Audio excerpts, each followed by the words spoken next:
હામાં બાંધીને બે તો હામાં માથા ફાડી નાખ્યા.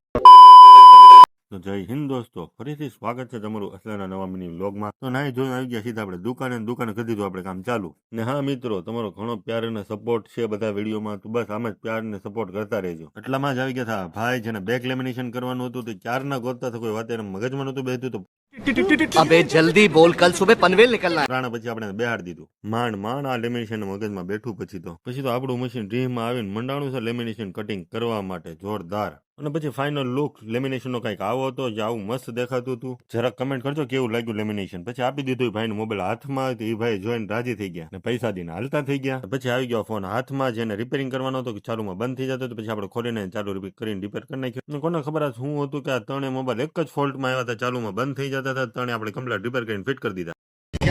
क्या करूं मैं इसका, क्या करूं इसका.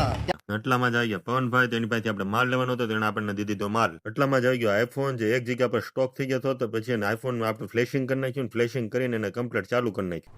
क्या बात कर रहे हैं? એટલામાં જ આવી ગઈ આપણી સુખ દુઃખની સાથી આપણી ચા. અને પછી આપણે ચા પી લીધી ઓલા ભૂખ્યા પાડાની જેમ ઘટઘટાઈ ગયા. ચા પીધા પછી આ ભાઈ આવી ગયા જેને ગ્લાસ નાખવાનો હતો, આપણે એને ગ્લાસ નાખી દીધો મસ્ત. ને જસના હાંજના બસ સ્ટેન્ડ નો નજારો કઈક આવો હતો ને બે ખૂટીઓ ફૂલ બાંધવાની તૈયારીમાં. તો બાજા તો નહીં પણ તૈયારીમાં ફૂલ હતો. आप कहाँ के ज्ञानी बाबा. એટલી જ વારમાં સિદ્ધરાજસિંહના દીકરા કિશુભાઈ આવી ગયા. આપણે કિશુભાઈને પછી રમાડવા મળ્યા. ના જવાનું હતું આપણે ઘરે વહેલા, તો આપણે વહેલા કરી દીધી દુકાન બંધ. પછી સિદ્ધરાજભાઈને મળી લીધું. મેં કીધું હાલો આપણે વહેલા વ્યા થઈ ઘરે. આજ મેં કીધું હારો પદ્દુ કાકાને મળતા થઈ. પછી પદ્દુ કાકાને મળી લીધું આપણે. અને કાકા આપણને ટાટા બાય બાય કરી દીધું કાકા. અને પછી આપણું વાવાઝોડું ચાલુ કરીને નીકળી ગયા આપણે બસ સ્ટેન્ડની બહાર, કેમ કે આપણે જવાનું હતું ઘેરે. અને પછી તો ચડી ગયા આપણે 8 નંબરના હાઈવે ઉપર. પહોંચી ગયા સીધા ફારૂકભાઈ દુકાને. ફારૂકભાઈ દુકાને જોઈને જોયું તો ફારૂકભાઈ મોબાઈલ ઘુમડતા બેઠા બેઠા. આપણે 300 ની સ્પીડે ગાડી હાંકી હતી. આપણી આંખો થઈ ગઈ હતી લાલ. खाओ माँ कसम.